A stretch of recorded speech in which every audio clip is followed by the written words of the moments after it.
அகர முதல எழுத்தெல்லாம் ஆதி பகவன் முதற்றே உலகு.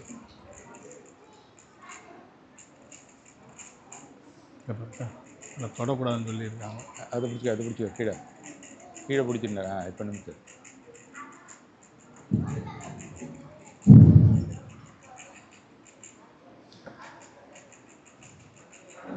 அகர முதல எழுத்தெல்லாம் ஆதி பகவன் முதற்றே உலகு.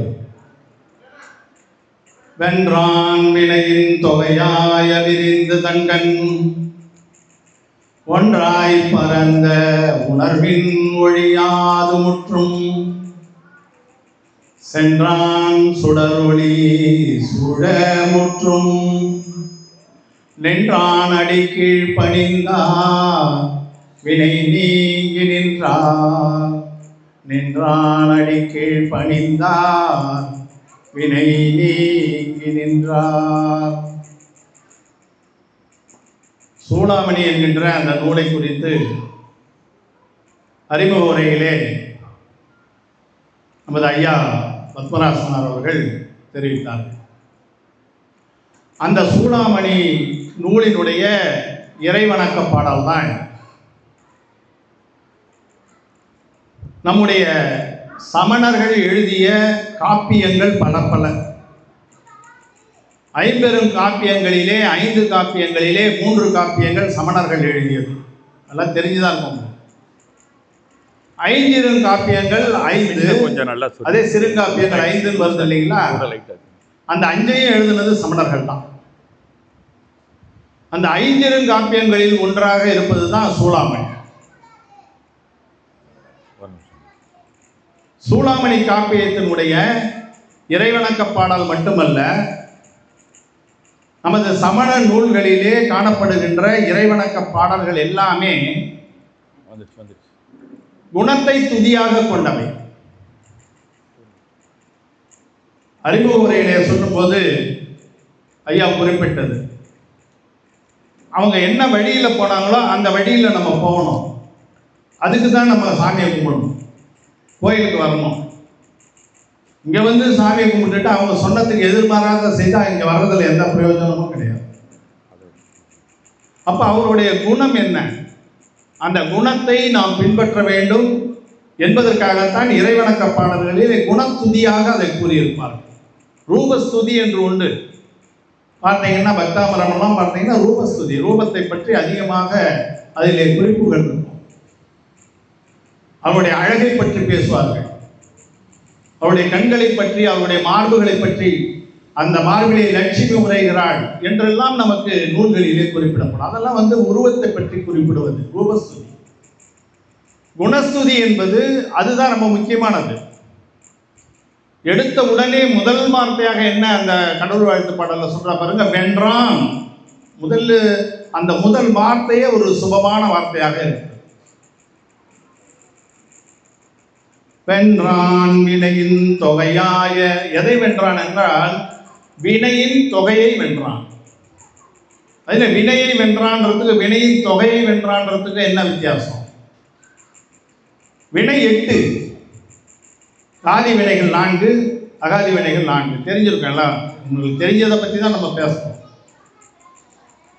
மோகனியம் அதுதான் ரொம்ப கொடுமையான ஒரு வினை.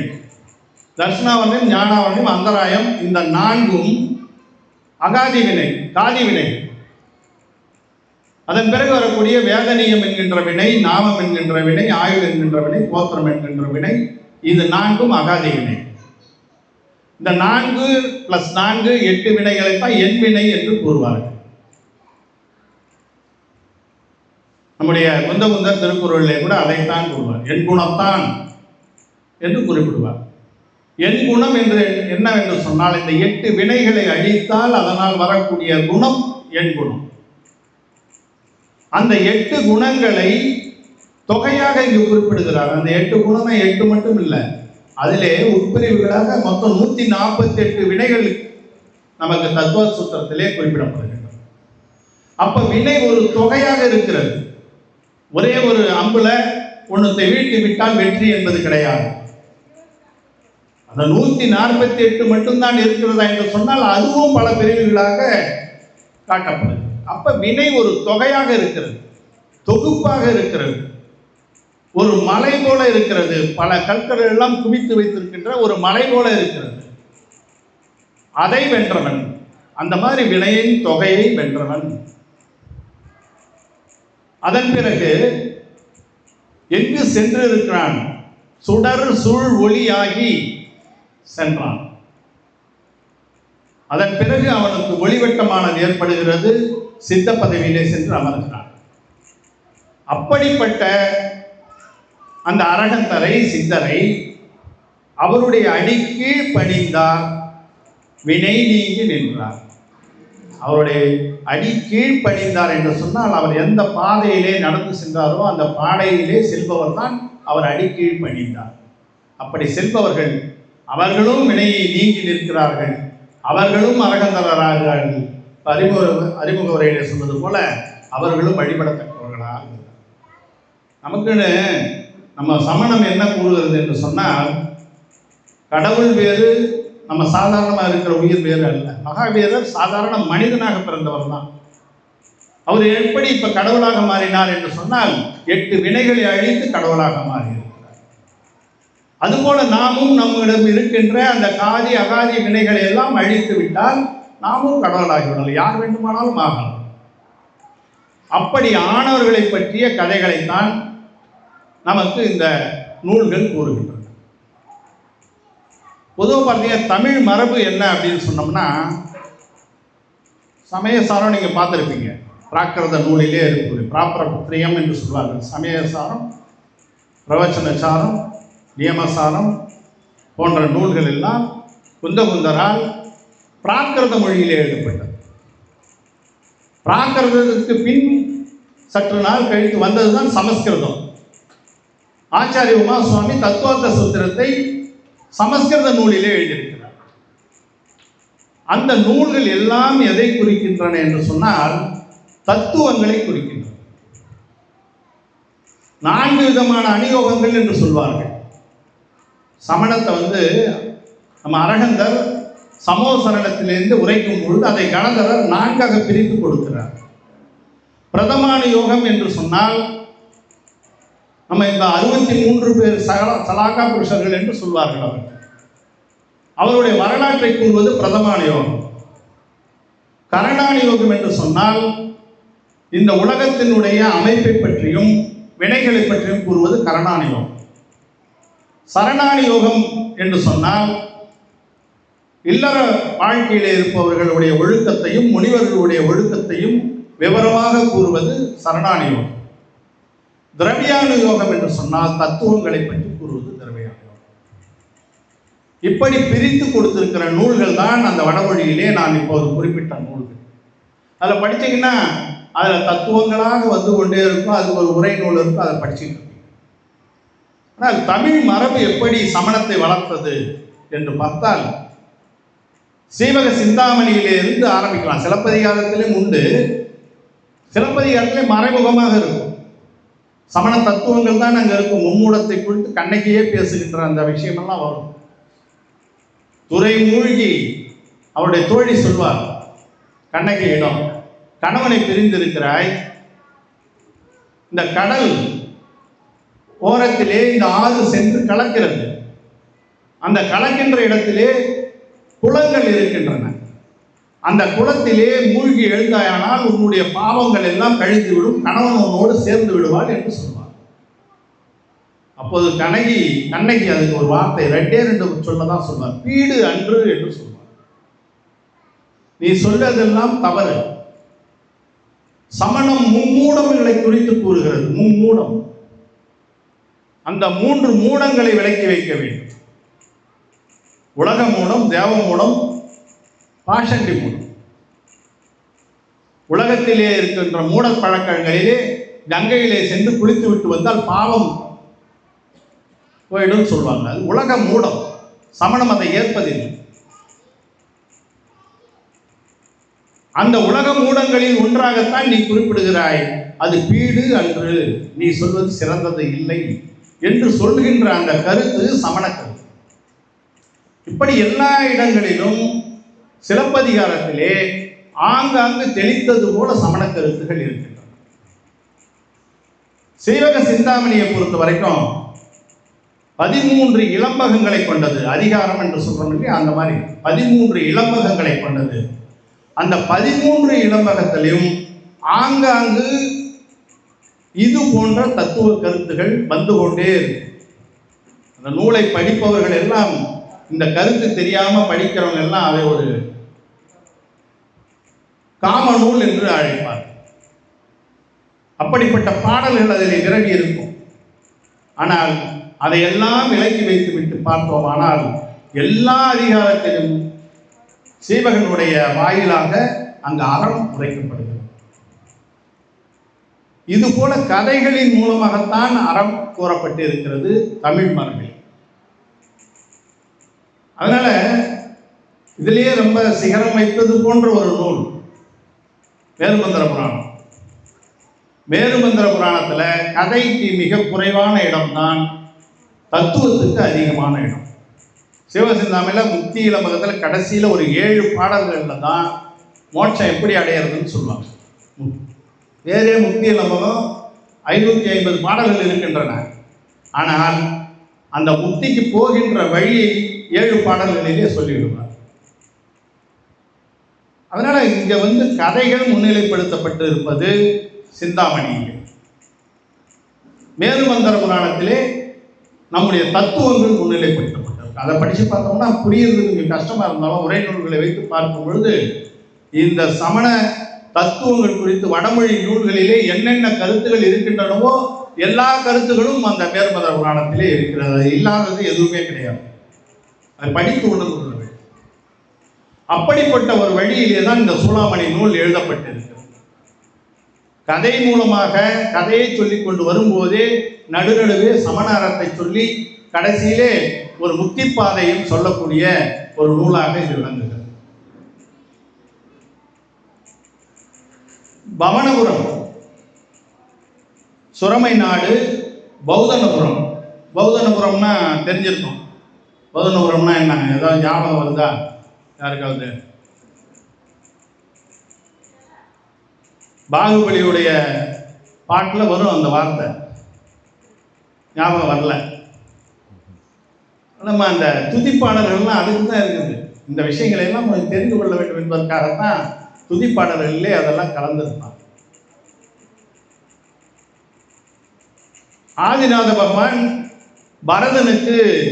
பரதன் சக்கரவர்த்தியாக ஆவதற்கு முன்னாடி நாட்டை பிரித்து கொடுக்கிறார். கொடுக்கும்போது பரதனுக்கு அயோத்தியை கொடுக்கிறார், அஸ்தினாபுரத்தையும் அவர் ஆள்கிறான். பாகுபலிக்கு கொடுக்கின்ற நாடு தான் பௌதனபுரம். பாகுபலிக்கு அந்த பௌதனபுரத்தை கொடுக்கிறார். அப்புறம் நடந்ததெல்லாம் உங்களுக்கு தெரியும்.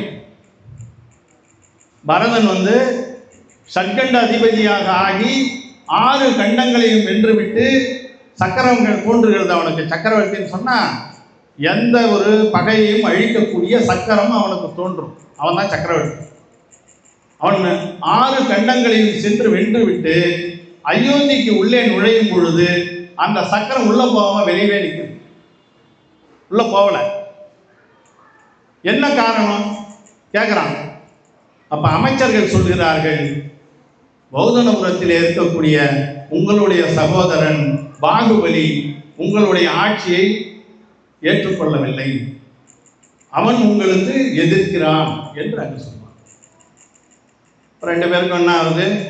அந்த கதையெல்லாம் உங்களுக்கு நிறைய தெரிஞ்சிருக்கும். 3 விதமான போர்கள் நடக்கிறது. போர்கள் நடந்த பிறகு அதிலே எல்லா விதத்திலையும் பாகுபலி வென்று விடுகிறான்.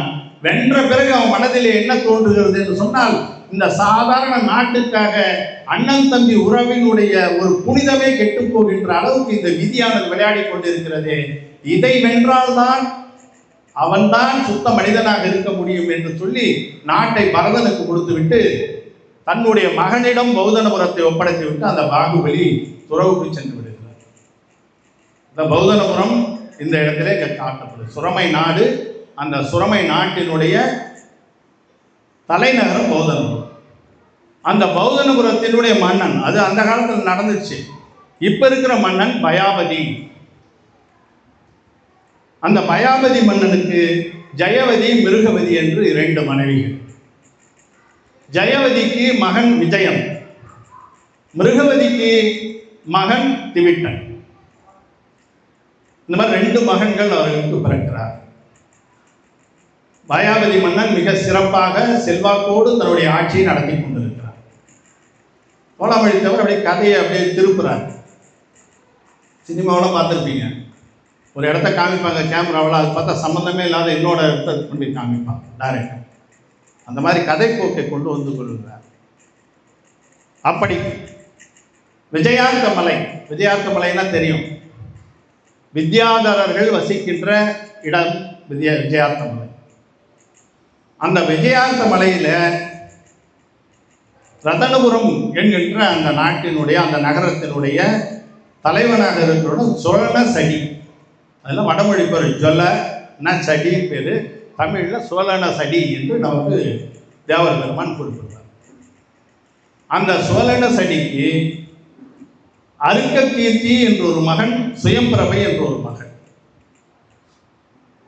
அங்கு பௌதனபுரம், இங்கு எதை காட்டுறாங்க, ரதனபுரத்திலே இருக்கக்கூடிய சோழன சடியினுடைய நாட்டை பற்றி காட்டுறாங்க. இது ரெண்டுத்துக்கு என்ன கனெக்ஷன், அதைத்தான் கொண்டு வர்றார் கதையில். சுயம்பிரபை அருகன் மீது மிகவும் பக்தியை கொண்டவன். அந்த சுயம்பிரபை அவளுக்கு திருமணத்திற்கான வயது ஆகிறது. அவள் ஒரு விரதத்தை முடிக்கிறாள். அந்த விரதத்தை முடித்த பிறகு பயாமதி மன்னன் இவளுக்கு எப்படியாவது திருமணம் செய்து வைத்து விட வேண்டும். வித்யாதரர்களை பற்றி சொல்லுவது என்று சொன்னால், விமானத்திலே செல்லக்கூடியவர்கள் வித்யாதரர்கள். அவர்கள் தான் அந்த விஜயாந்த மலைகளிலே இருக்கக்கூடியவர்கள். அவர்களுக்கு ஆற்றல் அதிகம், தன்னுடைய உருவத்தையும் மாற்றிக்கொள்ளக்கூடிய அந்த வல்லமை படைத்தவர்கள். மனிதர்கள் தான் அப்படிதான் நமக்கு சொல்லியிருக்கு.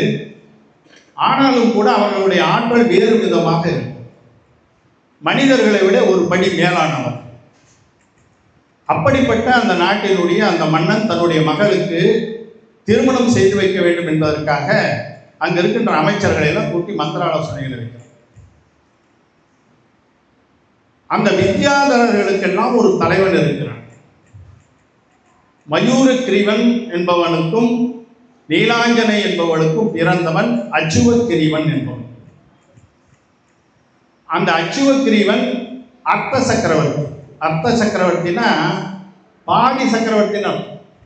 சக்கரவர்த்தி பரதனை பற்றி சொன்னார் இல்லைங்களா, 6 கண்டங்களை வென்றெடுத்தால் அவன் சக்கரவர்த்தி, 3 கண்டங்களை வென்றால் அவன் அர்த்த சக்கரவர்த்தி.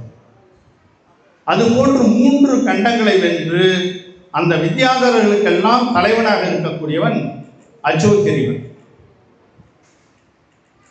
அப்ப அவனுடைய மந்திரி என்ன சொல்றான், அச்சுவக்கிரீவனுக்கு தான் சுயம்பிரபையை மனம் செய்து கொடுக்க வேண்டும் என்று சொல்றான்.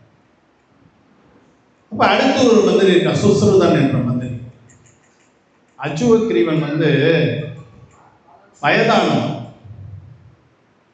2வது சித்ராங்கி என்ற மனைவி பட்டத்து ராணி அவளுக்கு இருக்கிறார். சுயம்பிரபையுடைய ஜாதகத்திலே இவள் பட்டத்து ராணி ஆவாள் என்று வந்திருக்கிறது. அப்ப இவளை எப்படி அங்க மனம் செய்து கொடுக்க முடியும்? தவறு. இப்போ 3வது ஒரு அமைச்சர் சொல்றான், அந்த அச்சுவக்கிரீவனுக்கு சமமானவன் ஒருத்தன் வித்யுபிரபன் என்ற ஒரு மன்னன் இருக்கிறான், அவனுக்கு மனம் செய்து கொடுத்து விடலாம் என்று சொல்கிறார். அப்போது 4வது ஒரு அமைச்சர், அந்த வித்யுபிரபன் இந்த பிறவியிலே தவம் மேற்கொண்டு அவன் மோட்சத்துக்கு போற அந்த நோக்கத்தில் இருக்கான். குடும்ப வாழ்க்கையிலே அவனுக்கு எந்த விதமான நாட்டமும் இல்லை, அவனுக்கு கொடுக்க முடியாது. இந்த 4 அமைச்சர்களும் கடைசியில சேர்ந்து எந்த முடிவுக்குமே வரல. அப்ப என்ன செய்ய முடியும்? சொல்லன சரி, நிமித்திகன்னா நிமித்தம் பார்க்குறவங்கள சொல்லு. இப்போ ஜோசியர்னு சொல்கிறோம்ல, அந்த மாதிரி. இப்போ அவங்கள கூப்பிட்டு கேட்போம். அந்த நிமித்திகன் சதவிந்து என்று அவனுடைய பெயர். அந்த சதவிந்து நிமித்திகன் எல்லா மன்னர்களுக்கும் நிமித்திகம் சொல்லக்கூடியவன், சிறந்த ஜோசி ஆற்றலை உடையவன். அவனை கூப்பிட்டு கேட்கிறான். அப்ப அந்த நிமித்திகன் என்ன சொல்கிறான், இவளுக்கு என்று ஒருவன் பிறந்திருக்கிறான், அவன் இங்கே இல்லை, அவன் பௌத்தனபுரத்திலே இருக்கிறான். அது என்னப்பா கதை? இங்கேயும் இங்க இருக்கக்கூடிய வித்யாதரர்களிலே நம்ம மகளுக்கு தேவையான அந்த கணவன் இல்லையா?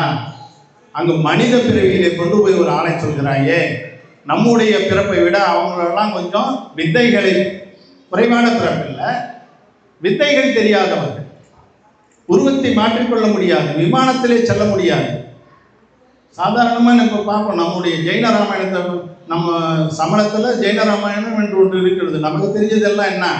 கம்பராமாயணம் தான். கம்பராமாயணத்தில் பார்த்தீங்கன்னா அதை வச்சு தான் ராவணன் விமானத்தில் தூக்கிட்டு போனான்னு சொல்லிட்டு இருக்காங்க. ராவணன் ஒரு வித்யாதரன். ஜெயின ராமாயணத்தில் தெளிவாக படிக்கும்போதே வருது. நம்ம ஜெயின ராமாயணத்தில் எடுத்தீங்கன்னா முதல் ஒரு 6-7 சருக்கத்தில் அத்தியாயத்தில் ராமனே கிடையாது, ராவணன் தான் கதாநாயகன். ராவணன் தான் அங்கு கதாநாயகன். அவ்வளவு ஆற்றல் மிக்கவன். இமயமலையே தன்னுடைய தோளில் தூக்கி நிறுத்தினான்லாம் வரும். எப்போதும் தவம் செய்து கொண்டே இருப்பான், வித்தைகளை பெற்றுக்கொண்டே இருப்பான். ஏனென்றால் அவன் வித்யாதரன். வித்யாதரர்கள் எல்லாம் அப்படித்தான் விமானத்தில் செல்வார்கள், யாரையும் வெல்லக்கூடிய தகுதியை படைத்திருப்பார்கள், மிகச்சிறந்த வீரர்களாக இருப்பார்கள். அப்படித்தான் ராவணன் கதாநாயகனாகத்தான் முதலிலே ஜெயின ராமாயணத்திலே காட்டப்படுகிறார்கள். அதன் பிறகு இந்த 5 குணங்கள் இருக்கு இல்லையா? கொல்லாமை, பொய்யாமை, திருடாமை, பிறன் மனை விளையாமை, மிகு பொருள் விரும்பாமை. இது அனுவிரதம். எல்லா இல்லறத்தாரும் இதை கடைபிடிக்க வேண்டும். அதிலே அனைத்து விரதங்களையும் அவன் கடைபிடித்தவன் ஒரு விரதத்திலே தவறு செய்து விட்டான். அதனால்தான் அங்கிருந்து துவங்குகிறது ராவணனுடைய அழிவு. எதுக்கு அதை சொல்றேன்னா, வித்யாதரர் என்றால் எப்படிப்பட்டவன் என்பதை இங்கே சுட்டி காட்டுவதற்காகத்தான் சொல்றேன். அப்ப என்ன, இது எப்படி அந்த மாதிரி கொண்டு வந்து சொல்றது அப்படின்னா, இது எப்படிப்பா உனக்கு தெரியும் என்று கேட்கும்போது அந்த நிமித்திகன் சொல்கிறான், ரிஷபதேவர் கைலாய மலையிலே சென்று தவம் செய்து கொண்டு இருக்கிறார். அவர் தவம் செய்து கொண்டிருக்கின்ற போது அறமுறைப்பார். ஒரு முறை பரதன் அவரிடம் சென்று அறம் கேட்கிறார். ஆதினால் அறக்கதிர் ஆழி தாங்கிய சோதியான் திருமொழி விளக்கி தோன்றுமால் போதுவார் புரிகுழல் பொலங்கும்பு அன்னையும் மாதரால் வனமுலைக்கு உரியமைந்தனே. அப்போது அந்த இடத்திலே அறம் கூறும்போது சொல்லியிருக்கிறார், ஆதிபகவன் சுயம் பிரபை திவிட்டனுடைய மனைவி ஆவாள் என்று அவர் சொல்லியிருக்கிறார். அதாவது மகாவீரர் என்ன அறத்தை சொன்னார் என்று சொன்னால், ஆதிநாதர் என்ன அறத்தை சொன்னாரோ அதைத்தான் இவர் சொல்றார். அதுல கூடுதல் குறைவெல்லாம் எதுவுமே கிடையாது. ரிஷபதேவர் என்ன சொன்னாரோ அதைத்தான் அஜித்த தேவர் சொன்னார், அதைத்தான் சம்பவர் சொன்னார். அனந்த தீர்த்தங்கர கதை ரிஷபதேவருடைய அவருடைய பிரவச்சனத்திலே வருகிறது. அனந்த தீர்த்தங்கரர் 14வது தீர்த்தங்கரர். அனந்த நோன்பு எப்படி வந்ததுன்னு தெரியுங்களா? அந்த கதையை படிச்சு பார்த்து. பரதனுக்கு அனந்த நோன்பு இருக்க சொல்லி ரிஷபதேவர் சொல்கிறார். பரதன் எந்த பிறவி? அவருக்கு பிறகு 14வது தீர்த்தங்கராக வரக்கூடியவர் அனந்தனார். அவ்வாறு பின்னால் வரக்கூடிய அனைத்தையும் சொல்லக்கூடிய ஆற்றல் அந்த முழுதுணர்வு அறிவுக்கு இருக்கிறது. அதனால் அவர் சொல்லி இருக்கிறார். நாவே ஆதி ஜினாதிபா ஸ்ரீபுவன கியாதா சதுர்விம்சதி ஸ்ரீமந்தோ வரதேஸ்வர பிரபிருதியோ சக்ரிணோ துவாதச ஏ விஷ்ணு பிரதி விஷ்ணு லாங்களதரா சப்தோத்தரா விம்சதி ஸ்ரீகால்யே பிரதிபா ஸ்ரீ சஷ்டி புருஷா குர்வந்து நோ மங்களம். அதில் வருது மங்களாஷ்டகம். மங்களாஷ்டகம் இருக்கு இல்லைங்களா? அதனுடைய பொருள் தெரிஞ்சு நம்ம படிக்கணும். மங்களாஷ்டகத்தை சொல்லிட்டு போறதால பக்தியை வளர்க்கும். அதில் எந்த குறைபாடும் இல்லை. அதிலே பொருளையும் தெரிந்து கொண்டு சொன்னால் பாவனை வளரும், நம்முடைய பாவனை வளரும். அதற்கு சமமான ஒரு பாடலை இந்த சூடமணியில சொல்கிறார். இப்போ நான் சொன்னேன் இல்லைங்களா, அந்த பாடல்களை எல்லாம் என் முதல் 22 நாதர்கள் நின் முதல் அறுவகையர் நேமியர் மண் முதல் பலவர் கேசவர்கள் மாற்றவர் தொன் முதல் அவர் தொகை 99. அந்த மாதிரி அறம் கூறும்போது விஷபர் சொல்லுகின்ற அந்த விஷயம் என்ன, என் முதல் 22 நாதர்கள், 20 2 2 4 24 பேர் நாதர்கள், கீர்த்தங்கரர்கள். நின் முதல் அறுவர் 12 பேர், கேசவன் நேமியன், நேமினா சக்கரம், சக்கரவர்த்தி. அதே போல மண் முதல் கேசவர், கேசவர் என்ற வார்த்தை சமணத்திலே இருக்கக்கூடிய வாசுதேவரை குறிக்க வேண்டியது. விஷ்ணு என்ற வார்த்தையும் வாசுதேவனை குறிப்பது. அதெல்லாம் பின்னாடி வெவ்வேறு இடத்துல மாறி போச்சு. விஷ்ணுவா வந்து கேசவன்ற பேரு, இது எல்லாம் பின்னால சமணத்திலிருந்து எடுத்துக்கொள்ளப்பட்ட பேர்கள் தான். அதுபோல வாசுதேவர்கள், பிரதிவாசுதேவர்கள், பலதேவர்கள், இவர்கள் எல்லாம் 9 பேர்.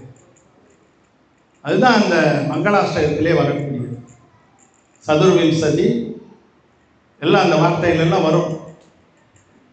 சக்கரவர்த்தி உன்ன போல துவாதச, அதே போல விஷ்ணு பிரதி விஷ்ணு லாங்கலதரா சப்தோத்தரா விம்சதி, அவங்க 27 பேர் எல்லாம் சேர்ந்து 63 பேர். நம்ம எவ்வளவு சொல்லுவாங்க.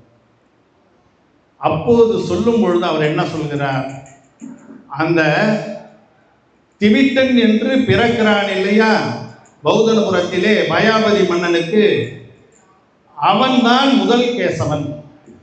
முதல் கேசவன் என்று சொன்னால் முதல் வாசுதேவன் அவன்தான். அதனால அவனுக்கு இவளை மனம் செய்து வைப்பார்கள் என்று ஆதி பகவானே கூறியிருக்கிறார். அதனால நீங்க எங்கேயும் போய் தேட வேண்டிய அவசியம் கிடையாது, இதை ஏற்பாடு செய்யுங்கள் என்று சொல்லிவிட்டு அந்த நிமித்திகன் அகற்றும் சென்று விடுகிறார். ரொம்ப சந்தோஷம் அடைந்து விடுகிறார்.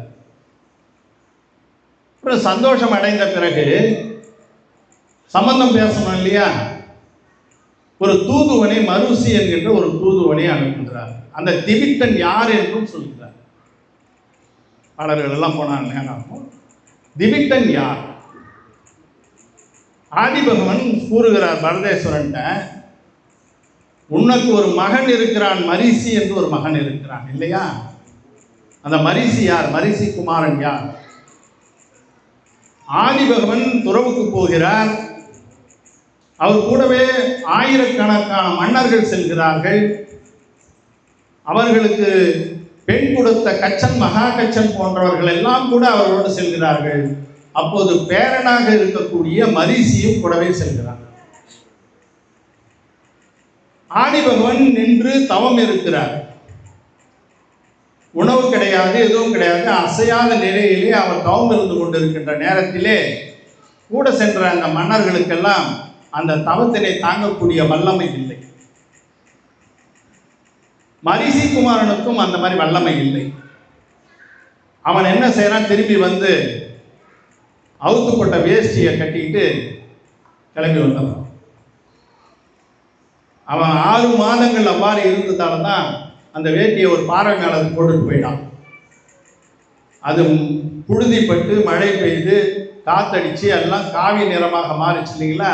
அதுதான் இன்னைக்கும் காவி நிற சாமியார்கள் என்று வந்து விடுது. மரிசி குமாரன் அங்கிருந்து அந்த வேஷ்டி கட்டிக்கிட்டு, இந்த ரிஷபதேவன் ஒருத்தர் இருக்காரு, அவருக்கு என்ன தெரியும்? அவருக்கு ஒன்றும் தெரியாது.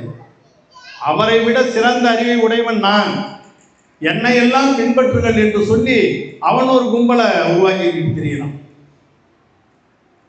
அந்த மரிசி குமாரன் தான் திவிட்டனாக வந்திருக்கிறார். உன்னுடைய மகன் இருந்தாலே, ஆதிபகவன் சொல்கிறார், உன்னுடைய மகன் மரிசி இருந்தான் இல்லையா, அவன்தான் அங்கே திவிட்டனாக பிறப்பான், அவன்தான் வளைமான். அப்புறம் அந்த திவிட்டன் என்ன ஆவான்? ஐயா சொல்லும்போது ஒரு சின்ன கரெக்ஷன். வாசுதேவர்கள் 9 பேர், 9 பேரும் அடுத்த பிறவில நரகத்துக்கு தான் போவாங்க.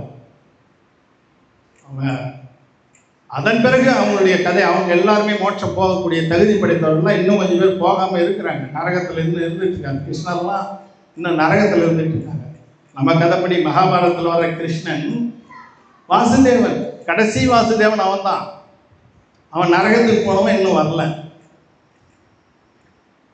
அது போன்ற வாசுதேவர்கள் அனைவரும் நரகத்துக்கு தான் அடுத்த பிறவில போவாங்க. வாசுதேவனுக்கு அண்ணனாக இருப்பவன் தான் பலதேவன். இங்க விஜயன் பலதேவன், திவிட்டன் வாசுதேவன். அந்த பலதேவர்கள் எல்லாருமே சொர்க்கத்துக்கு தான் போவாங்க. கடைசியில ஒரு பலதேவர் மட்டும், பலதேவர்கள் எல்லாருமே சொர்க்கத்துக்கு தான் செல்வார்கள், மோட்சம் அடைந்து விடுவார்கள் அடுத்தவர் ஒரு பிறவியில் மனிதனாக பிறந்து. ஆனால் இந்த வாசுதேவர்கள் எல்லாம் நரகத்துக்குத்தான் செல்வார்கள். அப்ப இந்த திவிட்டன் என்ன, அந்த சஸ்பென்ஸை இப்போ உடைக்க வேணாம், கடைசியா சொல்லலாம், ரொம்ப நேரம் ஆயிடுமா இருக்குது. இப்ப அந்த முடிவு ஏற்படுகிறது. அதன்படி ஒரு தூதுவனை அங்கே அனுப்பி மயாபதி மன்னனிடம் அவர் பேச, மயாபதி மன்னனுக்கு ஆச்சரியமா போயிடுச்சு.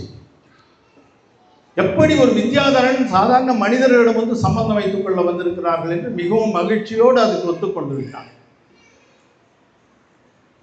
அங்கு அந்த சதவிந்து என்ற அந்த நிமித்திகள் இருந்தான் இல்லையா, அவன் இதை தெரிந்து கொண்டான்.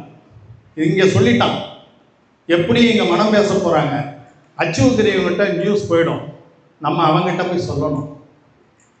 அச்சுவக்கிரியனிடம் சென்று அவன் என்ன சொல்றான், அர்த்த சக்கரவர்த்தி அவன்தான் அந்த சமயத்திலே உலகத்திலே வல்லமை படைத்தவன், அவன் ஒருவன் தான் இருக்கிறான்.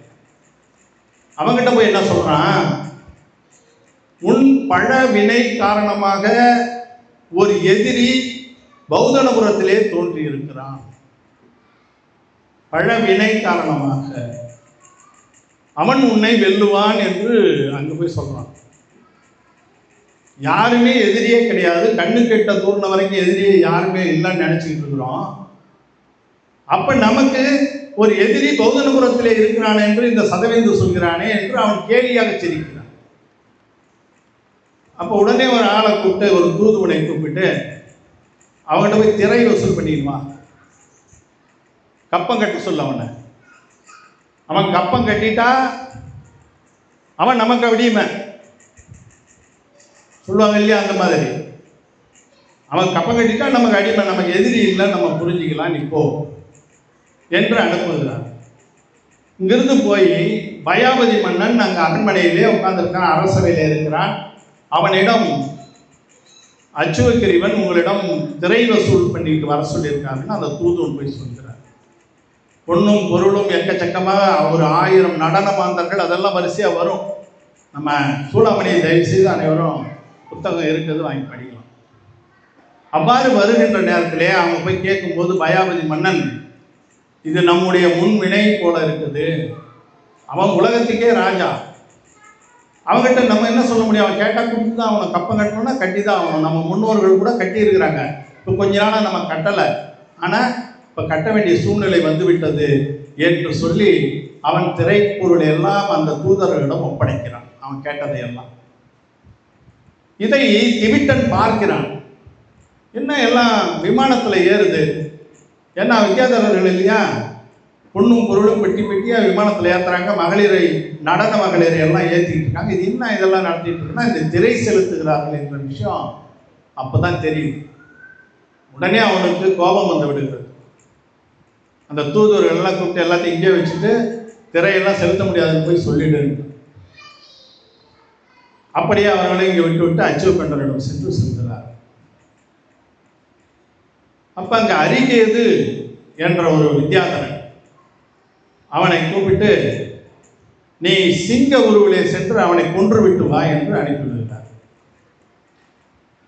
ரொம்ப வேகமாக போகிறேன், நான் கதையை முடிக்க முடியல. அதை சொல்ல நான் வரல, கதையை சொல்ல வரல, ஆனால் அதையே முடிக்க முடியாது. அவ்வாறு அந்த சிங்கம் வேகமாக வந்து அந்த இடத்திலே கர்ஜனை செய்யும் பொழுது நகர மக்கள் அனைவரும் அங்க எப்படியெல்லாம் நடுங்குகிறார்கள் என்று நமக்கு தோழமொழி தேவர் அருமையாக எழுதியிருக்கிறார். ஆனால் அந்த சிங்கத்தை அடித்து துரத்துகிறான் திமிட்டன். அது ஒரு குகையில சென்று என்ன செய்து, குகையிலே சென்று அங்கு நிஜ சிங்கம் இருக்குது. இது ஒரு வித்யாதரன் இல்லையா, சிங்க உருவெடுத்து வந்தவன் இல்லையா, அவன் அந்த நிஜ சிங்கத்தாண்ட போய் இவன் மறைஞ்சிடறான். அந்த நிஜ சிங்கம் இவனை தாக்க வருகிறது திவிட்டனை. திவிட்டன் அந்த சிங்கத்தை தாக்கி அதன் வாயை பிளந்து கொள்கிறான் என்று. வாயை பிளந்து கொள்றது நம்ம சினிமா படத்தில் நிறைய பார்த்துருப்போம். அதெல்லாம் இதிலிருந்து வந்ததுதான். இந்த கதைகள்லாம் படித்து விட்டு அறிவார்ந்தவர்கள் எடுத்த படம் தான் அதெல்லாம். அவன் கொன்று விடுகிறான். அதன் பிறகு அச்சுறுத்திருவனுக்கு கோபம் வந்து விடுகிறது. அவன் படையெடுத்து வருகிறான். அவன் படையெடுத்து வந்த பிறகு இங்கே இவர்களிடம் கடும் போர் நடக்கிறது. அதை எழுதுகிறார்கள். அதே நாளை ஒரு 200 பாடல்களில் எழுதியிருக்காரு. எப்படி யார் யார் கூடலாம் சண்டை போட்டாங்க. அவரிடம் இருக்கின்ற அந்த வித்தைகளை எல்லாம் இவன் சோழன சடி நடுவில் என்ன செய்துட்டாரு, தன்னுடைய மகளை திருமணம் செய்வதற்காக இங்கே கூட்டு வந்து விட்டார். அப்ப திவிட்டன் திருமணம் அங்கே நடந்து விடுகிறது. திருமணம் நடந்தவுடனே அவன் வந்து மாப்பிள்ளை ஆயிட்டான் இல்லையா. அச்சுக்கிரிவன் சண்டைக்கு வரப்போற தகவல் தெரிந்தவுடன் வித்யாதர வித்தைகளை எல்லாம் திவிட்டன் சொல்லி, ஏன்னா வித்யாதரனிடம் நீ மனிதனாக நின்றுட்டு அவன் வானத்தில் நின்று போர் புரிவான், அவனோட பல இந்த வானங்கள் எல்லாம் இருக்கும், அவற்றை எல்லாம் நீ எதிர்த்து போராட வேண்டி இருக்கும் என்று சொல்லி அவனுக்கு எல்லா வித்தைகளையும் கற்றுக் கொடுக்கிறான். விஜயன் அதை தெளிவாக புரிந்து கொண்டு அவனை கற்று தேர்ந்து விடுகிறான். அங்கு அச்சுவத்தினோட நேராக போர் நடக்கிறது. அந்த போர் நடந்த பிறகு எல்லா அம்புகளும் அழிந்து விட்டன. ஆனால் அவன் அர்த்த சக்கரவர்த்தி, அவனிடம் சக்கராயுதம் இருக்கிறது. அச்சுவத்தினோட சக்கராயுதம் இருக்கிறது. அந்த சக்கர ஆயுதத்தை கடைசி ஆயுதமாக திவிட்டன் மீது பிரயோகிக்கிறான். அந்த ஆயுதம் இவன் வந்து வாசுதேவன் என்பதால் அது அவனை வலம் வந்து வலது பக்கத்திலே நின்று விடுகிறது அந்த சக்கரம். உடனே வாசுதேவன் திரும்ப அந்த சக்கரத்தை அச்சுவக்கிரிவன் மீது ஏவி விடுகிறான். அது அவனை கொன்று தீர்க்கிறது.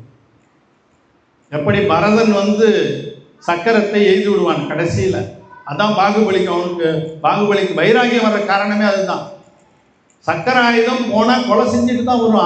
அதை தடுத்து நிறுத்தக்கூடிய வல்லமை யாருக்குமே கிடையாது. பரதன் பாகுபலி மீது அந்த சக்கரத்தை விட்டு விடுவான் கடைசியா. அந்த சக்கரம் அவனை வலம் வந்து வலது பக்கத்திலே நிற்கும். ஏன் என்று சொன்னால் 2 பேருமே அதே பவத்தில் மோட்சம் அடையக்கூடியவன். தத்பவ மோட்சகாமி என்று சொல்லுவார். அதே பவத்தில் அந்த பிறவியிலேயே மோட்சம் அடையக்கூடிய தகுதியை படைத்தவர்கள் பரதனும் பாகுபலி. அப்ப எப்படி ஒருத்தரை கொல்ல முடியும்? அதனால் அந்த சக்கராயுதம் அவனை கொல்லாது, திரும்பவும் அவனை பரதனை கொல்ல ஏவவும் முடியாது. அதனால் தான் அவன் வைராக்கியம் அடைந்து பாகுபலி துறவுக்கு சென்றுள்ளார். ஆனால் இங்கு அப்படி அல்ல. எல்லா கதைகளிலும் அர்த்த சக்கரவர்த்தியாக இருப்பவன் பிரதிவாசுதேவன். அந்த பிரதிவாசுதேவன் சக்கரத்தை பிரயோகிப்பான். வாசுதேவன் அதனை திரும்ப அனுப்பி அந்த கிருஷ்ணனுக்கு யாரு ஜெயத்ரதன். மகாபாரதத்தில் நீங்கள் படித்து பார்த்தீங்கன்னா அதில் தெரியும். கிருஷ்ணனுக்கு ஜெயத்ரதன். ராமாயணத்தில் யார் வாசுதேவன்? லட்சுமணன். ராமன் கிடையாது. ராமன் பலதேவன். அதே பிறவியில் முக்திக்கு போயிடுறாள் ராமன். வாசுதேவன் லட்சுமணன், பிரதி வாசுதேவன் ராமன். நம்ம ஜெயின ராமாயணம் படிக்கணும். அந்த ராமாயணத்தில் படிச்சுட்டு அதில் இருக்கிற விஷயங்களை எல்லாம் வச்சுக்கிட்டு நம்ம இது பண்ணக்கூடாது. மகாபாரதமும் அதே போல் பாரதம் இருக்கிறது, ஜெயின பாரதம் என்று. அதில் கதைகளே வேறு மாதிரி இருக்கும். அதெல்லாம் உரைநடையாகவும் வந்திருக்கு, பாடல்களாகவும் இருக்குது. அவசியம் அதெல்லாம் நம்ம படிக்கணும். நான் இப்போ சொன்ன வாசுதேவர் யார்? 8வது வாசுதேவரும் 9வது வாசுதேவரும் தான். 8வது வாசுதேவர் லட்சுமணன், 9வது கடைசி வாசுதேவர் தான் கிருஷ்ணன். நான் இப்போ சொல்லிக்கிட்டு இருக்கிறது முதல் வாசுதேவர். ஸ்ரேம்சநாதர் அவருடைய காலத்திலே வாழ்ந்தவர். ஸ்ரேம்சநாதர் பகவானுடைய காலத்தில் வாழ்ந்தவர். ராமன் வந்து முனீஸ்வரநாதர். முனீஸ்வரநாதர் காலத்தில் வாழ்ந்தவர் ராமன். நேமிநாதர் காலத்திலே வாழ்ந்தவர் கிருஷ்ணன். இவங்கெல்லாம் பின்னாடி. அப்ப அந்த முதல் வாசுதேவனாக திரிபிருஷ்ணன் என்று வடமொழியில சொல்லக்கூடிய திவிட்டன், அவன்தான் அந்த பிரதி வாசுதேவனை கொன்று அவன் அர்த்த சக்கரவர்த்தி ஆவான். வாசுதேவன் அர்த்த சக்கரவர்த்தி தான், முதல்ல கிடையாது. பிரதி வாசுதேவனை அழித்த பிறகு அந்த நாடுகள் எல்லாம் இவனிடம் வந்துவிடும். அதனால இவன் அர்த்த சக்கரவர்த்தி ஆகும். இதோட நம்முடைய சூடாமணி கதையை தோழமணி தேவர் முடிச்சிடுறாரா? முடிச்சுட்டா என்ன பிரயோஜனம்? இது ஒன்றும் ஒரு கதையை கேட்டதான் இருக்குதுல்ல. இல்லை எதனா அறம் இருக்கிறதா, ஏதாவது விஷயம் இருக்குதா? ஏதோ ஆதிநாதரை பற்றி கொஞ்சம் சொன்னாராம். எல்லாம் முடிஞ்ச பிறகு பயாவதி மன்னனுக்கு ஒரு எண்ணம் ஏற்படுகிறது. திரிபிருஷ்ணனுக்கு திருமணமாகிவிட்டது. அவனுக்கு மகன் பிறந்து விட்டான். பேர குழந்தைகள் எல்லாம் வந்து விட்டது பயாவதி மன்னனுக்கு. பேர குழந்தையெல்லாம் வந்தால் தான் துறவுக்கு போகிற எண்ணமே வரும் தாத்தாவுக்கெல்லாம். அதுதான் உலக இயற்கை. அதைத்தான் செய்யணும்னு சொல்லுது சமணம். நீங்கள் பாட்டு பாலதவம் புரியறேன்னு சொல்லிட்டு போயிடக்கூடாது. சின்ன வயசில் போய் தவம் செய்வதெல்லாம் அது 5 பேர் தான் இருக்கிறாங்க. நம்ம தீர்த்தங்கரர்லேயே பார்த்தீங்கன்னா பஞ்சபாலயதின்னு தான் சொல்லுவாங்க. 5 பேர் தான் அந்த மாதிரி திருமணம் ஆகாமல் போனோம். அதை விட கடைசியில் 3 பேர் வராங்களா, அவங்களாம் தான் இருக்காங்க. நடுவில் 2 பேர் இருக்காங்க. உண்மையிலே ஆதிநாதர் எல்லாம் இல்வாழ்க்கையை முடித்து பேர குழந்தையெல்லாம் எடுத்த பிறகு துறவுக்கு போனவர் தான். அப்படித்தான் செல்ல வேண்டும். நம்முடைய சமணம் 2ஆ பிரிஞ்சிருக்கு. ஒன்று இல்லறம், இன்னொன்று துறவரம். இல்லறம் இல்லாமல் துறவரம் இல்லை, துறவரம் இல்லாமல் மோட்சமே இல்லை. துறவிகள் இன்றைக்கு இருக்கிறாங்க. அது கூட நம்ம குந்தமுதர் அழகாக சொல்வார். இவங்கெல்லாம் ஏன் இன்னும் துறவுக்கு போகாம இல்லறத்திலே இருக்காங்க தெரியுங்களா? துறவரத்தில் இருக்கிறவங்களுக்கு சேவை செய்ய வேண்டும் என்பதற்காக இல்லறத்தில் இருக்கிறாங்க. இல்லாட்டி இவங்களும் துறவுக்கு போயிடலாம்னு சொல்வார். அது போன்ற துறவரத்தை காக்கக்கூடிய அந்த வேலையை வைத்துக் கொண்டிருப்பவர்கள் இல்லறம். 2மே அறம் தான். இந்த இல்லறத்திலே இருந்துதான் துறவரம் செல்ல வேண்டும். அதுதான் சமண மரம். அதன்படி பயாபதி மன்னன் அங்கு அவர்களை எல்லாம் அமைச்சர்கள் எல்லாம் கூப்பிட்டு, நான் இவ்வளவு செல்வாக்கோடு இருக்கிறேன், எல்லா சுகத்தையும் நான் அனுபவித்து விட்டேன், இன்னும் ஒண்ணே தான் இருக்குது எனக்கு. என்னை எப்படியாவது சாகாம இருக்கிறதுக்கு வழி சொல்லுங்களேன் பார்ப்போம் அப்படின்னு அமைச்சர்கிட்ட கேட்குறேன். பயாபதி மன்னன், எனக்கு மரணம் வராமல் இருக்கிறதுக்கு ஏதாவது வழி இருந்தால் சொல்லுங்களேன். அமைச்சர்லாம் முழிக்கிறாங்க. இல்லைங்க, அது யமனோட கடமை, அது செய்து தான் தீர்வார். அப்போ எனக்கு பகைவினே கிடையாது. இப்போ யார் இருக்காங்க எனக்கு பகைவினே இல்லை? என்னுடைய திவிட்டன் வந்து இன்றைக்கு அர்த்த சக்கரவர்த்தியாக இருக்கிறான். எனக்கு பகைவினே கிடையாது. அது எப்படி யமன் எனக்கு பகையாக முடியும்? சரி, அவன் பகைவனாகவே இருந்துட்டு போகிறான். அவனை எப்படி அட்ஜஸ்ட் பண்ணுறது? சந்தினால் தவிர்க்கலாமோ, சார்பினால் ஒழிக்கலாமோ, பந்தியா முன்னே நாமே பகைத்திருந்து உய்யலாமோ, வெந்தரல் காலந்தன்னை மேற்சென்று வெல்லலாமோ, உயித்து உயிர் யாங்கள் வாழும் உபாயம் உரை. என்னென்ன ஐடியாலாம் இருப்பாரு. ஒரு ஆளை நம்ம கரெக்ட் பண்ணணும்னா என்னென்ன வழி சொல்றாரு பாரு. சந்தினால் தவிர்க்கலாமோ, நம்ம வந்து சமாதான உடன்படிக்கை செய்து கொள்ளலாமா யமன் கிட்ட? சார்பினால் ஒழிக்கலாமோ, யமனே நீ தான் பெரியவன், நான் உன்னை சார்ந்து இருக்கிறேன், உனக்கு அடிமை நான், இந்த அடிமையை ஏன் கொல்ல போற அப்படின்னு சொல்லி அவன்கிட்ட ஒரு அடிமையாக அவனுக்கு சார்பு இருந்து விட்டு முடித்து விடலாமா? பந்தியே முன்னே நம்மை பகைத்திருந்து உய்யலாமோ, யமனே இந்த கோடு கீழ்ச்சாச்சு, இந்த கோட்டை தாண்டி நீயும் வரக்கூடாது, நானும் வரமாட்டேன் அப்படின்னு ஒரு ஒப்பந்தம் போட்டுடலாமா? பந்தியா முன்னே பகைத்திருந்து உய்யலாமோ, உனக்கு எனக்கு காவுட்டாச்சு அப்படின்னு சொல்லிட முடியுமா யமன் கிட்ட? அந்த மாதிரி ஏதாவது வாய்ப்பு இருக்கிறதா? அதுவும் இல்லாமல் நம்ம கிட்ட பெரிய சேனை இருக்கிறது. இதையெல்லாம் திரட்டி கொண்டு போய் யமனோடு சண்டை போட்டு அவனை அழிச்சிடலாமா? எதிரிகளை வீழ்த்துவதற்கு என்னென்ன வழியெல்லாம் இருக்குது தான் இந்த மூலமா சொல்லிக் கொடுக்குது. அதுக்கு அரசர்கள் அமைச்சர்கள் என்ன பதில் சொல்ல முடியும்? அதெல்லாம் வாய்ப்பே இல்லைன்னு அங்கே சொல்லிடுறாங்க. அப்ப துறவை தவிர நம்மை உயிர்க்கக்கூடிய, நமக்கு உயர்வை கொடுக்கக்கூடிய விஷயம் எதுவுமே இல்லை என்பதனை மயாபதி மன்னன் அங்கு உணர்ந்து கொள்கிறார். விகிதாஸ்வரன் என்ற ஒரு முனிவர் அங்கே காட்டிலே தவம் இருக்கிறார். அவரிடம் சென்று அவருடைய காலடிகளை பற்றி எனக்கும் மோட்ச மார்க்கத்தை சொல்லிக் கொடுங்கள் என்று அங்கு சொல்கிறார். அவ்வாறு மோட்ச மார்க்கத்தை அவர் சொல்லும் பொழுது, சூளாமணி அவ்வளவு அருமையானது ஒரு நூல், தயவு செய்து இது வரைக்கும் படிக்கலைன்னா அவசியம் படிங்க. என்ன காரணம்? இந்த கடைசியில் வரக்கூடிய துறவு சருக்கம் முக்தி சருக்கத்தில் தான் நமக்கு தேவையான விஷயமே இருக்கு. முன்னாடி சொன்ன கதையில் கிடையாது, அங்கங்கே இருக்கு. அங்கேயும் 12:25 இருக்கு, 12:20 அவ்வாறு 20 இருக்கான். 4 கதிகளுடைய துன்பத்தை பற்றி அங்கே சொல்லுங்க. 20 4 கதிகள் நமக்கு தெரியும். எப்போ புரியும்? நரக கதி, மனித கதி, விலங்கு கதி, தேவகதி. இதுல எந்த கதி நமக்கு மகிழ்ச்சியாய் தரக்கூடிய கதி? ஏதாவது மகிழ்ச்சி தரக்கூடிய கதி இருக்கிற? நரக கதி மகிழ்ச்சியை தராது. விலங்கு கதி அதுவும் சரியில்லை. மனித கதி கூட மகிழ்ச்சி கொடுக்குது, சில பேர் கொடுக்குது, மகிழ்ச்சியாவே இருக்காங்க. அப்ப அது போதுமானதா? சரி, அந்த மனித கதி இல்ல, தேவகதி. தேவகதிக்கு போயிட்டா போதும் இல்லை, அங்க போய் மகிழ்ச்சியா இருந்துடலாம். அப்ப தேவகதியை ஏற்றுக்கொள்ளலாமா? 4 கதிகளுமே துன்பத்தை தரக்கூடியவை என்பதனை அருமையாக அங்க விவரிப்பார். தேவர்களுக்கு கூட நீ தேவனாக பிறந்து விட்டால் நேரம் மோட்சத்துக்கு போக முடியாது. ஸ்ட்ரைட் ரூட் மேலே தானே இருக்க. மனித உலகம் கீழே இருக்கு, தேவ உலகம் மேலே இருக்கு, சித்த உலகம் அதுக்கு மேலே இருக்கு.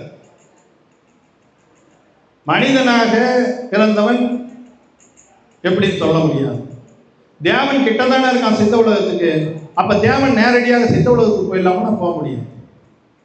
மனிதனாக பிறந்து தவம் செய்து தன்னுடைய வினைகளை எல்லாம் முற்றிலும் அழித்த பிறகுதான் சித்த உலகத்துக்கு செல்ல வேண்டும்.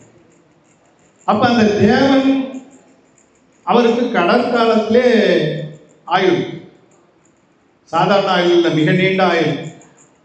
ஆனாலும் அந்த ஆயுள் முடிவதற்கு 6 மாதம் முன்னாடி அவன் மாலை வாட துவக்கும் அவனுக்கு அந்த இன்னல் வந்து சேரும்.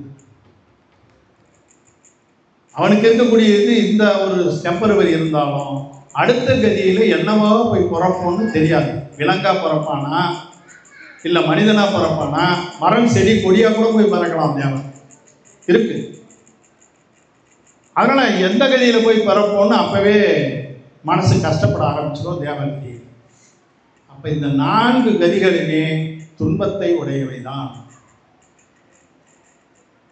அதனால இந்த 4 கதிகளிலே நீ இருப்பது உன்னுடைய துன்பத்தை நிரந்தரமாக நீக்காது. தவம் செய்து உன்னுடைய வினைகளை எல்லாம் அழித்த பிறகு நீ சித்த உலகத்தை சென்று அடையலாம். அது நிரந்தர இன்பமானது, மீளவும் பிறவி கிடையாது. பிறவி பெருங்கடல் நீந்தார் இறைவனடி செய்தார். பிறவி பெருங்கடலை நீந்தியவன் தான் சித்த உலகத்தை சொல்வான். அவன் திரும்பி எந்த பிறவியிலும் இந்த 4 பிறவிகளிலே வரமாட்டான். அதைத்தான் நீ பின்பற்ற வேண்டும் என்று சொல்லுகின்ற அந்த விஷயத்திலே நரகத்திலே என்னென்ன துன்பங்கள் இருக்கின்றன, விலங்கு கதியிலே என்னென்ன துன்பம் இருக்கிறது, மனித கதியிலே இருக்கக்கூடிய துன்பங்கள் யாவை, தேவகதியிலே என்ன இருக்கிறது என்று சொல்லி ஒரு 150 பாடல்களிலே அது நமக்கு கொடுத்துருக்கோம். இதெல்லாம் ஏங்க படிச்சுட்டு நாங்கள் ஏன் கஷ்டப்படணுமாங்க? இருக்கிற வரைக்கும் அப்படியே இருந்துட்டு சாமி கும்பிட்டுட்டு அப்படியே போய் சேர்ந்துடலாமே. அடுத்த கதி எதுவாக இருந்தால் என்ன? அதுவல்ல. இப்போ 21,000 வருஷம் இதெல்லாம் நீண்டு போகுதா? 21,000 வருஷம் தீக்காலம். முன்னாடி போக பூமியாக இருக்கும். ஆதிநாதருக்கெல்லாம் முன்னாடி 4 கோடா கோடி கடற்காலம் நன்னற்காலம் என்று சொல்வார்கள். உத்தம போக பூமியாக இருக்கும். எதுவுமே யாருமே வேலையே செய்ய வேண்டியதில்லை. கற்பகத்தருக்கள் மூலமாக எல்லாம் கிடைச்சிடும், எல்லாம் இருப்பாங்க. அந்த 4 கோடா கோடி கடற்காலம் கழிந்த பிறகு 3 கோடா கோடி கடற்காலம் நற்காலம் என்று சொல்லப்படும். அப்பவும் பிரச்சனை இல்லை. அந்த 3 கோடா கோடி கடற்காலம் கழிந்த பிறகு 2 கோடா கோடி கடற்காலம் நற்றி காலம் என்று. அது நல்லதும் இருக்கும், கடைசி முடியும் போது தீயது. அதற்கு பிறகு வருகின்ற அந்த 4வது காலம் தீ நற்காலம் என்று சொல்லப்படும். அந்த தீ நற்காலம் 1 கோடா கோடி காலத்தில் 42,000 வருஷத்தை கழிச்சு. அந்த நாளில் தான் தீர்த்தங்கரர்கள் பிறப்பார்கள். அதுக்கு முன்னாடி போக பூமியெல்லாம் தீர்த்தங்கர்கள் பிறக்க மாட்டாங்க, கர்ம பூமியாக மாறிவிடும். அப்போ அந்த 42,000 பிரிக்கிறாங்க இல்லையா, அது 5வது காலம் 21,000 வருஷம், 6வது காலம் 21,000 வருஷம். அந்த 21,000 வருஷம் 5ஆம் காலம் இருக்கு, அதில் தான் நம்ம இருந்துகிட்டு இருக்கோம். எவ்வளோ காலம் போயிருக்கு? மகாவீரர் மோட்சம் ஆன பிறகு 3.5 வருஷம் கழிச்சு கிளம்புது. கிட்டத்தட்ட 2,550 வருஷம் ரப்பா வச்சுக்கங்க. 21,000 வருஷத்தில் இந்த தீக்காலம் என்றால் என்னன்னு பார்த்துங்க. முன்பிறவியை முன்னால் இருக்கக்கூடிய தலைமுறையை பாருங்கள், அதுக்கு முன்னாடி இருக்கிற தலைமுறையை பாருங்கள், இப்போ வந்துட்டு இருக்க தலைமுறையை பாருங்கள், அதன் பிறகு என்னென்ன தலைமுறை எப்படியெல்லாம் வரும் என்பதை பாருங்கள். தீக்காலத்தினுடைய விஷயம்தான் இது. சொன்னார் இல்லைங்களா, அதுதான். மாற்ற முடியுமா? யோசனை தான் பண்ணி பார்க்கணும். நூல்களை படிச்சு 2,500 காலம் தான் போயிருக்கு. இன்னும் 17,500 காலம் இருக்குது வருஷம். இதுவே இப்படி இருக்குன்னா இதுக்கு பிறகு ஒரு 21,000 காலம் வருது போகுது. அதில் 3 முழம் தான் இருப்பான் மனிதன்றாங்க. ஒருத்தனை அடித்து சாப்பிடுவாங்கன்றாங்க. எல்லாம் புத்தகத்தில் இருக்கு. நான் எந்த கதையும் சொல்லலை, நான் தனியப்பட்ட முறையிலே அந்த விஷயத்தை சொல்ல இருக்குது. அப்போ அந்த காலம் எப்படி இருக்கும்? அதன் பிறகு மறுபடியும் இதே 21,000 காலம் வரும், 21,000 வருஷம் வரும். அதுக்கப்புறம் தான் நல்ல காலமே பிறக்கும். 84,000 ஆண்டுகள் இப்படித்தான் இருக்கும். இந்த 84,000 ஆண்டுல மறுபடியும் மனிதனாக பிறந்து விட்டால், விலங்காக பிறந்து விட்டால் கஷ்டத்தை தான் அனுபவிக்கும். இந்த பிறவி கூட முடிஞ்சு போயிடும். அதனால் இந்த பிறவியை நம்ம அப்படியே கழிச்சுட்டு நம்ம போயிட்டோம்னா அது அடுத்த பிறவியில் என்னவோ பிறகு போகிறோமா பார்த்துக்கினா போகுது. அந்த எண்ணம் இருந்தால் சீராக இருக்காது. இப்போ என்ன செய்யறது? அப்படின்னா என்ன, மறுபடியும் பிறந்து தானே ஆகணும். பிறக்காமல் எப்படி இருக்க முடியும்? தப்பிக்கிறதுக்கு ஒரு வழி இருக்கு. ஒரு சின்ன உபாயத்தை செய்தால் இந்த 84,000 வருஷத்துலேருந்து தப்பிச்சிடணும். அப்புறம் பூமியில் மனுஷனா விலங்கா பிறந்தா தப்பு கிடையாது. 84,000 வருஷத்தை கடந்துட்டோம். ஒரே ஒரு வழி தான் இருக்கு. 2 வழி இருக்கு. ஒன்று நரகத்துக்கு போகலாம். நரகத்துக்கு போனால் 33 கடற்காலம் வரைக்கும் நரகத்திலே இருக்கலாம். 7வது நரகத்துக்கு போகலாம் இல்லையா? அங்கே போய் அவஸ்தைப்படணும். அப்படி இல்லை என்றால் முதல் கல்பம் சௌதர்ம கல்பம் இருக்கிறதுலே மிக குறைந்தது 2 கோடி கடற்காலம். அந்த ஏதாவது ஒரு புண்ணியத்தை பண்ணிட்டு அந்த சௌதர்ம கல்பத்துக்காவது நம்ம போய் சேர்ந்துட்டோன்னு வச்சுக்கோங்க, இந்த 84,000 வருஷத்தை கடந்துடும். அப்புறம் பூமியில் பிறந்தா தப்பு கிடையாது. இப்போ நம்ம செய்ய வேண்டிய முயற்சி என்னன்னா, தேவகதிக்கு செல்ல வேண்டிய அந்த வேலைகளை மட்டும் செய்யணும். அதை தான் இங்கே வீதாஸ்வர முனிவர் சொல்லுவதாக நாம் எடுத்துக்கொள்ளலாம். அதை நேரடியாக சொல்லலாம். நரகத்துக்கு நீ என்ன செய்தால் நரகத்துக்கு போவேன்? தத்துவ சூத்திரம் சொல்கிறது. பகு ஆரம்பரக பரிகிரகத்துவம் நாரகாசிய. ஆரம்பம் என்று சொன்னால் பற்று, தொழிலில் பற்று. ஆரம்ப இம்சை என்று சொல்வார்கள். ஆரம்ப இம்சைனா உழவு தொழில் செய்துதான் அவனை எல்லாரும் தான். அது ஆரம்ப இம்சை. இம்சை தான் அதுவும். எதுவும் செய்யாமல் இருந்தால் தான் இம்சை கிடையாது பிற உயிருக்கு. அது அதிகமாக இருந்தால் பகு ஆரம்ப பரிகிரகத்துவம்னா பற்று.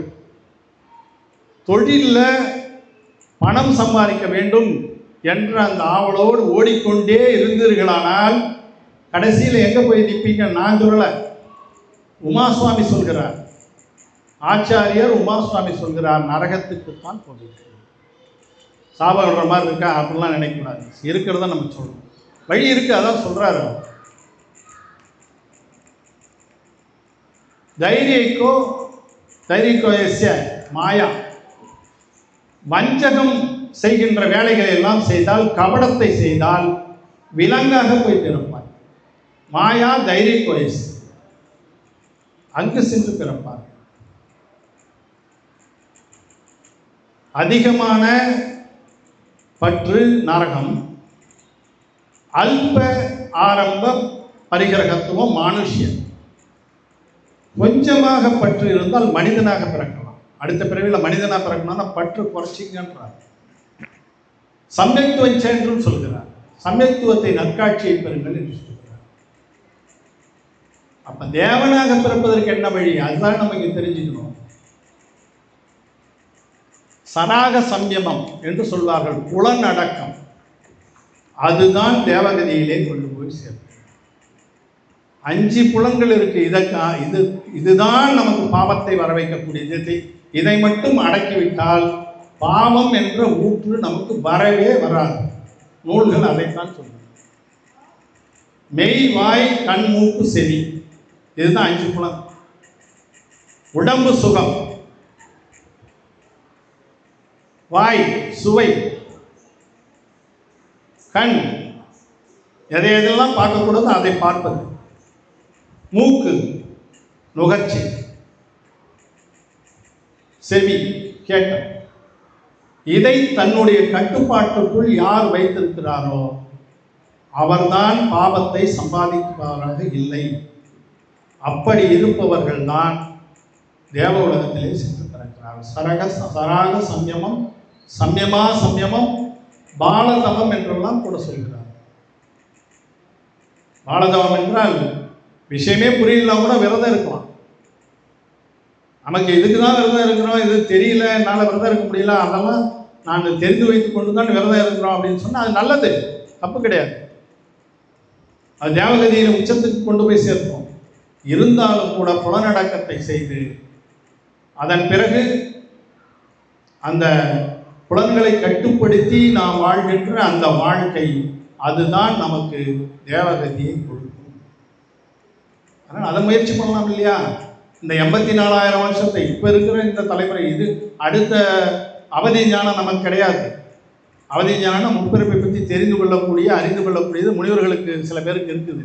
அதுவும் இந்த காலத்தில் இருக்கான்னு நம்மளால் கன்ஃபார்மாக சொல்ல முடியாது. பகவானுக்கு இருக்குது, அதெல்லாம் இருக்குது.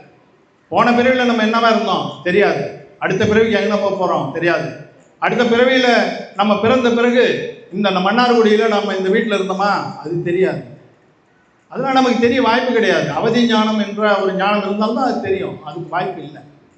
அப்போ இதையெல்லாம் விட்டு விட்டு நம்ம தேவகதிக்கு போவதைத்தான் நாம் விரும்ப வேண்டும் என்று இங்கு கூறுகிறார். அதன் பிறகு அவர் துறவை ஏற்று முக்தி அடைகிறார். காப்பியத்தினுடைய இலக்கணம் என்று சொல்வார்கள், அறம், பொருள், இன்பம், வீடு. இதுதான் பெருங்காப்பியத்தினுடைய இலக்கணம். சீவக சிந்தாமணியிலே அது இருக்கிறது, சூடாமணியிலும் அது இருக்கிறது. ஆனால் அதை கொண்டு போய் சிறுங்காப்பியத்தில் வைத்திருக்கிறார்கள். நம்ம ஆளுங்கெல்லாம் கொஞ்சம் அசந்து போகிற நேரம் பார்த்து எதையாவது கொண்டு போய் கீழே வச்சுட்டு போயிடுவாங்க.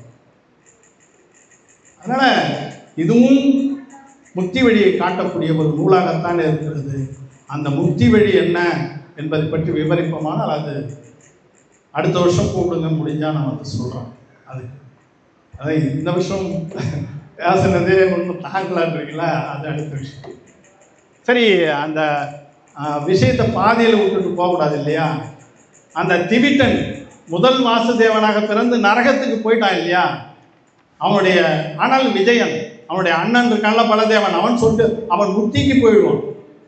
அந்த பிறவிலே முக்திக்கு போயிடுவான் பயாபதி மன்னனுக்கு பிறகு. அதெல்லாம் சூளமணியில் காட்டல, பயாபதி மன்னன் துறவோடு முடிஞ்சு போகுது. இந்த திவிட்டன் தான் யாருன்னு சொன்னா மகாவீரராக வந்து பிறக்கிறான். மரீசி குமாரன் ரிஷபதேவருடைய பேரனாக பிறந்தவன் துறவையெல்லாம் விட்டுவிட்டு பரிவிராஜாகன் என்று சொல்வார்கள், பிற மதங்களை எல்லாம் தோற்றுவித்தவன் அவன்தான். 343 மித்யா மதங்கள் தோன்றின. யாரால? மரீசி குமாரனால தோன்றியது. அந்த 343 மித்யா மதங்களை எதிர்த்து போரிடக்கூட பிறவியும் அவங்ககிட்ட தான் வந்து சேர்ந்தது. மகாவீரர் தான் அவ்வளவு இன்னலுக்கு நடுவிலே இந்த உலகத்திலே தவத்தை மேற்கொண்டு செய்தவர். ரிஷபதேவர்லாம் சுகமான தவம், நீண்ட கால தவமாக இருந்தாலும் அப்பெல்லாம் கெட்டவங்கெல்லாம் யாரும் கிடையாது, வித்யா மதம் கிடையாது, அவெல்லாம் எளிதில் போயிட்டாங்க. ஆனால் தான் தோற்றுவித்த அந்த வித்யா மதங்களை எல்லாம் எதிர்த்து அவ்வளவு சிரமப்பட்டு தன்னுடைய போதனைகள் மூலமாக நாட்டை திருத்த வேண்டும் என்ற உணர்வோடு அந்த மகாவீரர் பிறவியிலே வந்து பிறந்தான். மரீசி குமாரன் திவிட்டனாக பிறந்து திவிட்டன் நரகத்துக்கு போய் அதன் பிறகு பல பிறவிகள் எல்லாம் சுழன்று வந்த பிறகு ஒரு சிங்க பிறவியில தான் அந்த உயிருக்கு சம்யமம் நற்காட்சி ஏற்பட்டது. ஒரு முனிவருடைய உபதேசத்தால் அந்த சிங்கமானது தேவனாக பிறந்தது. அந்த தேவன் திரும்ப வந்து இங்கு குண்டலபுரத்திலே மகாவீரனாக பிறந்து அந்த மகாவீரர் இறுதி தீர்த்தங்கராக 24ஆம் நடப்பு காலத்தினுடைய கடைசி தீர்த்தங்கராக அந்த மகாவீரர் பிறந்தார். வினையினுடைய வலிமை என்ன என்பதை இந்த ஒரு சின்ன உதாரணத்தின் மூலமாக நாம் தெரிந்து கொள்ளலாம். பெரிய மகாவீரர் மட்டுமல்ல, யார் எந்த வினையை செய்தாலும் அந்த வினையை அவர்தான் அனுபவிக்க வேண்டும். ரொம்ப என்னுடைய பையன் ரொம்ப கஷ்டப்படுறான், நீ எனக்கு 2 வினையை கொடுத்துருப்பான்னு அம்மா கேட்டால் கொடுக்க முடியாது. என்ன வினையை நீ செய்யோ அந்த வினையை நீ தான் அனுபவிக்க வேண்டும், நான் தான் அனுபவிக்கணும். நான் செய்த வினையை நான் தான் அனுபவிக்கணும், அதை வேறு யாரும் அனுபவிக்க முடியாது. இந்த பிறவியில் மேற்மந்த புராணத்தில் தெளிவாக சொல்ல, இந்த பிறவியில் என்னென்னவோ உறவில் இருந்திருப்பான், அடுத்த பிறவியில் எதிரியாக இருப்பான், அடுத்த பிறவியில் சம்பந்தமே இல்லாத ஒரு ஆளாக இருப்பான். அதனால் நம்ம இப்போது இருக்கின்ற இந்த பிறவிகளில் இருக்கின்ற அந்த உறவுகளை பற்றியே அதிகமாக சிந்தித்து கொண்டு இருக்காங்க. ஒரு குறிப்பிட்ட ஸ்டேஜுக்கு வந்த பிறகாவது பற்றுகளை துறக்க வேண்டும். அந்த பற்றினை துறக்கும் போது தான் தேவ பிறவியானது நமக்கு கிடைக்கும் என்று கீதாசுர முனிவர் நமக்கு கூறுகிறார். தத்துவாசூத்திரத்திலே ஆச்சாரியம் ஆச்சாரியர் உமாசுவாமி நமக்கு தெரிவிக்கிறார். எனவே இந்த சூளாமணியின் மூலம் நாம் தெரிந்து கொண்டது, திவிட்டனுடைய கதையின் மூலமாக நாம் தெரிந்து கொண்டது, நமது பற்றுகளை எவ்வளவுக்கு எவ்வளவு குறைத்துக் கொண்டோமோ அதற்கு நல்ல பிறவி கிடைக்கும் என்கின்ற அந்த செய்தியினை இந்த நூல் மூலமாக அறியலாம் என கூறி வாய்ப்பு நன்றி கூறி முடிக்கிறேன். அனைவருக்கும்